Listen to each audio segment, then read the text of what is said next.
Hey, what's good, YouTube? We're back less than 3 weeks after my regional top back in Salem, Oregon. We're back again with the greatest deck in the room, Mermail Atlantean. Yeah, we back like we never left. It's an honor. This was a great time. We went to Las Vegas, Nevada, played in the 3v3 Team YCS. Shout out to Alan behind the camera. Shout out to Grant, who's not currently here, but another teammate of mine. It was such an unbelievable experience. The actual trip was unbelievable. The food was incredible, and the event was spectacular. So, honestly, let's just get straight into it. We got the Day 2 Dante prize card, as well as the VIP Field Center. This was just such a great event altogether, and I can't believe that it happened, but I got the best team in the world with me, and we managed to do it. So, let's get straight into the list. Gotta move all these goodies out the way. By the way, look at that thing. Do I play Dante and Mermails now? I'm debating it. It's absolutely amazing, all right? So first, before we get started, I need to make a quick apology to the Mermail community. Last time at regionals, I did not play First Penguin. Not only did I not play First Penguin, but I kind of trashed on the card, kind of clowned on it, and I was out of line because this card was the best card of the day. The MVP, not 1, not 2, but 3 First Penguin. Psych this shit's ass. Do not play that. What are we talking about? Listen. Okay, I understand. In theory, it is the best card in the entire deck, right? When you're playing your test hands, that card is unbelievably broken. But in practice, in actual matches, hell no. You know what you need? The only level 1 water in your entire deck. 3 Neptibus, the king himself. It might say Prince in the name, but you can just ignore that, because once this slams on the board, you'll be feeling like royalty, like a king himself, all right? This is the best card in the deck. You don't need no First Penguin. I already explained it last time. I won't explain it this time, but this card, the amount of memories that I made in this event, the core memories generated just off a normal summon Prince was insane. In the very 12th round, the last round of Swiss, going into Top Cut, we played against an insane team, an insane EU team. I played against the literal EU champion, right? Shout out to Lorenzo. Maybe I shout him out, maybe not. You know what? Shout out Lorenzo, right? We played against the EU champ, and he went first. I drew 3 hand traps. I managed to shut him out game 1, and he passed turn. He talked to his teammate, player B, in the middle, and they were talking about what I'm playing. They put me on Draco Tail. They said he's playing DT. He has 2 cards in his hand. If he has it, he has it. I'm like, you know what? I looked over to my teammate Grant in the middle. They think I'm on Draco Tail? Oh, hell no. Nah. Pass to me. I already had Neptibus in hand. I draw standby main, normal summon Neptibus. The face that they had, pure and utter shock. This card got so many reactions throughout the event. Nobody expected Mermail. And man, as soon as I played Neptibus, I sent Dragoons, added Rhine. Both of them looked at each other, picked up the cards, and went to game 2. So, got a game off the EU champ. That felt great. Shout out to Italy. I might be Italian now, but listen, this was incredible. So yeah, Neptibus, such a stellar card. Best summon in the deck. Still, honestly, maybe the best 1-card starter in the entire game. Following Neptibus, we still play the 1 infantry. Still play the 3 Atlantean Dragoons. This card's incredible. So many times I played against different people that their native language were the languages that my Dragoons were in, and every single time they had an amazing reaction. So that was just a wholesome moment among the community. With the 3 Dragoons, we played the 3 Shadow Squad, 3 Abyss Rhine, and then also the 2 Poseidon. So this is really pretty standard. I know some lists online, some people, they do play 3 Poseidon. I still stand by the fact that this card is a brick. Going first, it's just not that great. It's a pre-negated Teus, so I like 2. It felt really comfortable throughout the event. You draw it when you see it. You don't always see it when you don't need it.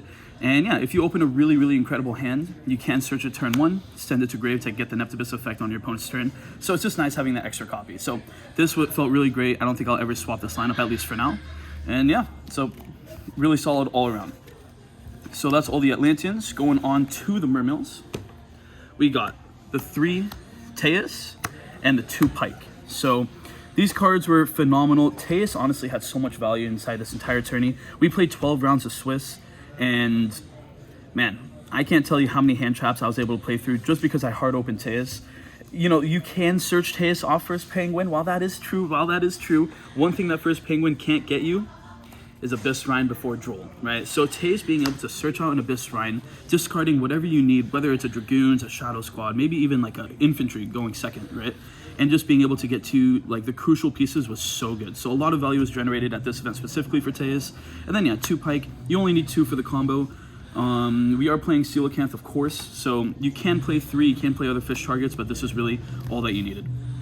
So that's really like the main core. There are a supporting core that I'll get to, but this entire lineup was so incredible, I don't think I would switch a single part of it. For the supporting core, we got the Minstrel and the Molen Glacier. So Minstrel, really broken card, of course. I only play one because I always try to build my deck to be as consistent as possible, and this was incredible. Playing just the one really allowed that, you have your first turn combo with Neptibus where you search it going first. Really the first action that you do, you add Ryan, send your goons, get the Minstrel, and then discard the worst card, banish the worst card in the hand, summon the Glacier to discard the best cards.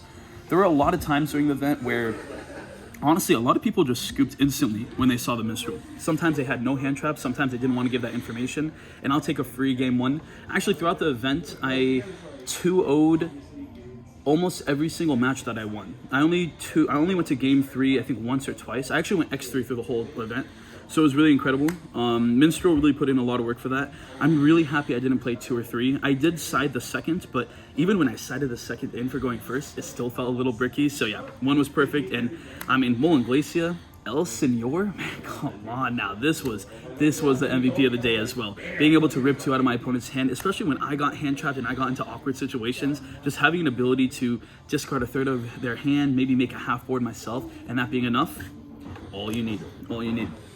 All right, now we got the Coelacanth package. Listen, man, just like first Penguin, I ain't playing no trash in my deck. Fuck Butterfly Fish, okay? You don't need it. I don't want to see it. I never want to draw it. I don't even want to read it, all right? Butterfly Fish can stay out of this deck. The only thing you need is the Greethus and the 2 Pike. This is enough to go full combo, make an unbeatable board. Sure, you can have a higher ceiling on your ending board with Butterfly Fish. Sure, you can get even more value out of it, but it's just so unnecessary. Minimize the bricks. You're playing an 11-round day 1 or a 9-round day 1, 12-round total, maybe even top cut, playing 15, 16 rounds in totality. You're going to draw your bricks, right? So this is all you need. Coelacanth was incredible. No one really knew what it did. I mean, it's Mermails, right? What do you expect? Last water card of the deck, the Newman, the pink turtle. I said last time in the profile that, the profile 3 weeks ago at Salem, I said that I hated playing this card, and honestly, I still do, but man, it is broken. Man, this feels so good summoning, especially against some of these top-level players. We played against some insane talent. We had Grant playing straight across from Chris LeBlanc. We played against maybe the best premier team out of EU, and just being able to summon a card that prevents your opponent from having even a chance to play the game was great. So this card was unbelievable. When I did summon it, I pretty much won every single time. There was one situation though where my opponent top decked a droplet, and I was a little rough. But we still managed to win the match. So shout out to that guy. Yeah. So that's the core. A lot of cards, but also got to get to the non-engine. So honestly, the non-engine might be the only part that I might actually change. So let's just get into that. So we got 3 Fua, 3 Perulia. I don't know how I feel about Perulia. I used to be a really big Perulia lover, but I think it's kind of gotten to a point where Perulia maybe gives you 1 draw, and that's it. So that might be something I might swap out. We got the 3 Ash, the 3 Imperm, and honestly, maybe the best non-engine in the entire game at the moment, 3 Impulse. If your deck can run it, you have to play it. So yeah, all of these, I really enjoyed each one to an extent. Fua, Impulse, Ash, and Imperm were really good. I played against some K9 VS, I played against some Yummy Piles here and there, and each one of these kind of did their own thing. Perulia really was something that I might want to be swapping out for like a Super Poly or something that can actually win the game, right? So a lot of these, like my mindset behind a lot of hand traps is sometimes they can slow your opponents down, but sometimes a well-timed or double Fuwa or a well-timed Impulse can just shut your opponent out, right? So maybe putting Droll into the deck, maybe putting in Super Poly or Droplet into the deck is something I want to consider, because if I can just eliminate your board right now and not have to worry about it, why not, right? Mermail is like one of the best decks at defeating any half board, so any type of interaction I can have really takes care of that. So yeah, this hand trap lineup felt fine, but it definitely could have been better. So yeah, so that's the main deck. Also, Grant, our teammate, just walked in as well, so shout out to him, maybe he'll be here soon. But yeah, it was a 40 card main deck. Overall, it really felt amazing. I didn't break a single time in the entire event, which is really hard for Mermails to do. Like, even if you try to be as consistent as you can, you can't always be consistent, right? We can't be SGA. Now, let's get to the extra deck. So for the extra deck for our level 7 lineup, we got Poseidon, Trite, and Gaios. I'll just include the last XYZ here as well, the La Virtue. Each one of these are really critical, really important. The one thing I might actually consider adding is a second Poseidon, because during your first turn combo, even if you get hand trapped, 9 out of 10 times you're going to go for a Poseidon, send it to grave to get that soul charge effect, and then you just won't have it if your opponent doesn't automatically scoop up or you actually get to turn 3 and they break your board. So there is room in my extra, which I'll get to. I might be putting in a second one of these. But yeah, these were all really, really great in their own rights. Abyss Gaios was just a great card to end on. For our links, we got honestly the same 4 as last time. This deck is pretty similar to my last profile. If you guys watched that, again, less than 3 weeks ago, we're kind of repeating it here. Last time I said that I never summoned this card, and I'm gonna say it again. This card, I never played it. It wasn't really that good. It wasn't really necessary at all. This deck kind of plays in a way where you don't really have extra bodies on your board ever. And yeah, honestly, if I just needed to like get rid of the turtle, I had other ways to do so. So I might be playing a super poly target for this and maybe something else as well. This could also be the Poseidon. We'll experiment a little bit, but yeah, Anemone, Lacia, and Neptibus, the actual King Neptibus, were great throughout. And everything had an impact on its own. A lot of half boards I made when I got hand trapped went for a Lacia, and sometimes it was enough to just survive and then get to my turn where I really could pop off. So yeah, all these were great. For our synchros, we had the Porpoise, the Monocerosaurus, and the Donna. Each one of these kind of played its part in the combo line as well.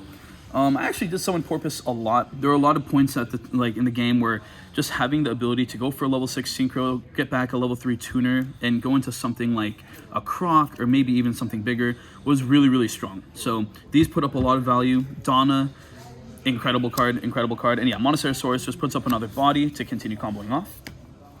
We played the Dragite. This is also one of those cards with Lizardos that I really didn't summon at all.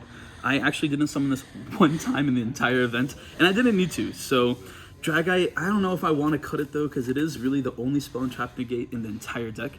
I'll consider it though, especially since I didn't summon it, and especially since my first turn combo always went for a Croc instead, right?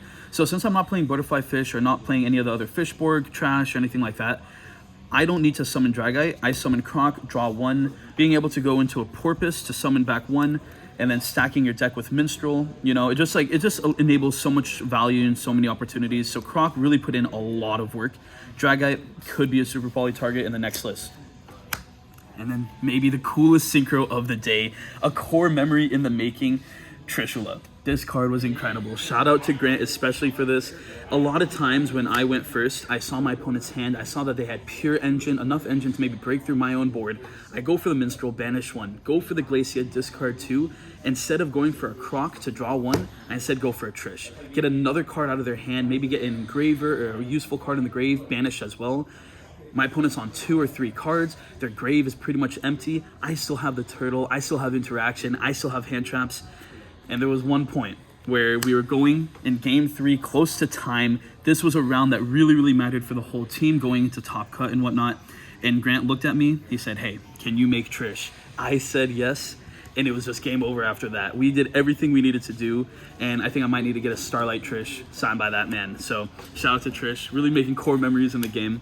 And then the last synchro, also weirdly a synchro I didn't even make the entire event, Changing. In my regional top deck profile, Changing was one of the, actually I said it was the MVP of the day, and it was back then, but yeah, Changing, Dragite, and Lizardos, I just never summoned these in the entire event. I don't think I ever needed to. I think, you know, I'm not too sure what happened, because Changing did come up a lot, but this time around, never got to it. I didn't need it, but yeah, shout out to Grant, the man himself, player B, player C with Alan. Man, I just told him about the Trishula story. It was incredible. But yeah. So I think for the extra deck, these might be 2 super poly targets moving forward. And then this might be maybe that second Poseidon. Honestly, I might even play an SP, which is a little crazy because that's not even a water card, so I don't know how that would work. But I'm gonna experiment a little. But yeah, maybe Poseidon, 2 super poly targets. But yeah, lots of room in the extra since I'm not playing first Penguin. That shit's still on the floor. All right, going on to the side deck. All right, this side deck. So we got the 1 Deep Sea Diva, the second Minstrel, and actually, just so we do this in order, I'm just gonna show you all the cards I sided going first. So we got the Crossout and the Called By. So these cards were great in their own right. I never summoned Diva, I never drew Crossout, I never drew Called By and actually used it. you know, to each their own. I actually discarded Called-by one time to summon Coelacanth. It was a weird experience, but that's okay. But yeah, these are great. Honestly, this deck is built for going first, so just having some cards you can side in to take out like the Charmies and things like that was really great. And this side pattern and the way you sided felt incredible. So yeah, only 4 cards for going first. Going second, the card I sided in every single time was a 3rd Poseidon. Still got to get that rarity upgrade, but you know what? That's besides the point. That's besides the point. And then depending on the matchup, we got the 2 Droll and the 2 Droplet. Droplet might be something I consider moving on to the main. I wish I sided Super Poly. I wish I kind of mained Super Poly, but Droplet did put in some work one time. Again, I really didn't draw it that much. I didn't even draw Droll that much. Honestly, I don't think I drew my side deck that much. I don't need it. Okay, listen, man. We got 3 Duster, 2 Storm. Never saw these all day, but one thing I did see was a 3 evenly match. This came up a couple of times where I drew it and it was just an easy way to take care of a lot of problems. Again, Mermail is a type of deck that even against a full board, you still have a great chance going second. But if you can eliminate some interaction, right, with a Super Poly, an evenly match, a Droplet, put it on a half board, Mermail can really clean up the rest. So evenly match put in a lot of work. I might try to side 6 next time. We'll see how that works. But yeah, I liked it a lot. So yeah, that's a side deck for you. And then, yeah, any questions there? How do you feel about Mermail going into the next format with Blazing Dominion coming out? A lot of strong decks in there. Oh man, dude, let me tell you about it. I heard this one guy playing Doom Z. He might be playing some interesting Dark Law interactions. I don't know how I feel about that. I don't know how I feel about that. What do you have to say for yourself? That's my teammate, by the way, okay? 3 die-fi, 1 shifter, Dark Law, and all that. Hey, listen, there are certain decks that completely counter Mermail, especially if I can't have access to my grave. Again, which is why First Penguin is trash, all right? If you can't get to Ryan, this deck kind of dies, right? I will say, I think Mermail is just kind of one of those decks where it is always going to be playable. It just might not be able to be most consistent against a lot of the better decks, but hey, this is my favorite deck of all time. I've been playing this deck for 13, going on to 14 years, and the best experience that I had, the best finish at any Yu-Gi-Oh event, top 32. We got 27th place. Listen, it speaks for itself. You know what I mean? So I think going into the next format, I'll definitely try to keep playing it. I'll see how it works. If it doesn't work, I'll probably still do it anyway. You know how it is. But yeah, it was great. All right. Thank you so much, Sarkis. Remember to like, comment, and subscribe. Resurgence is out.